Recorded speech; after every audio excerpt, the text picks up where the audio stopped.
Aláròyé máa wí o. ìyàwó Mohbad ní ọ̀tá kan ṣoṣo tí ọmọ mi ní láyé rẹ̀ ni bàbá tó bí bàbá rẹ̀.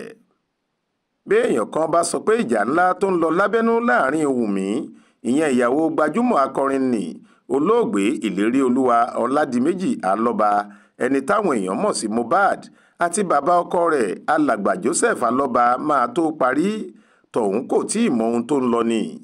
ìjà náà kò tí ì parí rárá bí eku àti ológbò ni ọ̀rọ̀ sì dà láàrin wọn báyìí. ohun tó fìdí èyí múlẹ̀ ni ọ̀rọ̀ kan tí Wùmí kọ lọ́jọ́rùú wẹ́sídẹ̀ẹ́ ọjọ́ 17 oṣù keje ọdún yìí sórí ayélujára bó tilẹ̀ jẹ́ pé kò pẹ́ tó kọ náà ló tún sáré parẹ́. léyìí tó mú káwọn kan máa sọ pé ó ṣeéṣe kó jẹ́ pé àwọn kan ni wọ́n ní kó pa ọ̀rọ̀ tó kọ ọ̀hún rẹ́ kó má tún gbé omi ìjà míì kaná pẹ̀lú bàbá ọkọ rẹ̀. Wùmí kọ ọ̀rọ̀ náà báyìí pé ọ̀tá kan ṣoṣo tí ọmọ mi Liam Alọ́ba tí í ṣe ọmọ olóògbé Mohbad ní láyé rẹ̀ ni bàbá tó bí bàbá rẹ̀.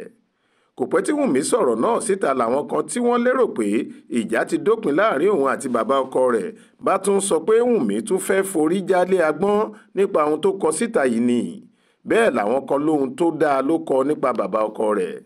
ṣùgbọ́n títí tá a fi parí àkójọpọ̀ ìròyìn yìí bàbá Mohbad tí í ṣe bàbá ọkọ Wùmí kò tí ì fèsì sí ọ̀rọ̀ tíyàwó ọmọ rẹ̀ sọ yìí.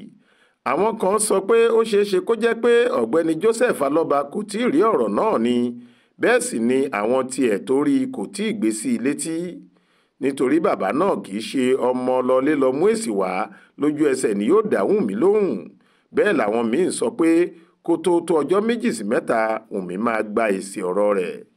bẹ́ẹ̀ ò bá gbàgbé ohun kan ṣoṣo tó ń fàjà láàrin àwọn méjèèjì náà ni pé bàbá olóògbé ní kí Wùmí wá ṣe àyẹ̀wò ẹ̀jẹ̀ fọ́mọ olóògbé kí òun lè ní ìdánilójú pé ọmọ òun ló ní ọmọ náà nítorí pé kí olóògbé tó kú àti nígbà tó kú tán ni awuyewuye ti ń wáyé nípa ọmọ òun táwọn kan sì ń sọ pé Mohbad kọ́ ló ní wọ́n ní ọba kan nílùú Èkó ni. títí di bá a ṣe ń sọ yìí Wùmí kò tí ì gbà kí wọ́n ṣàyẹ̀wò ẹ̀jẹ̀ fọmọ náà rárá.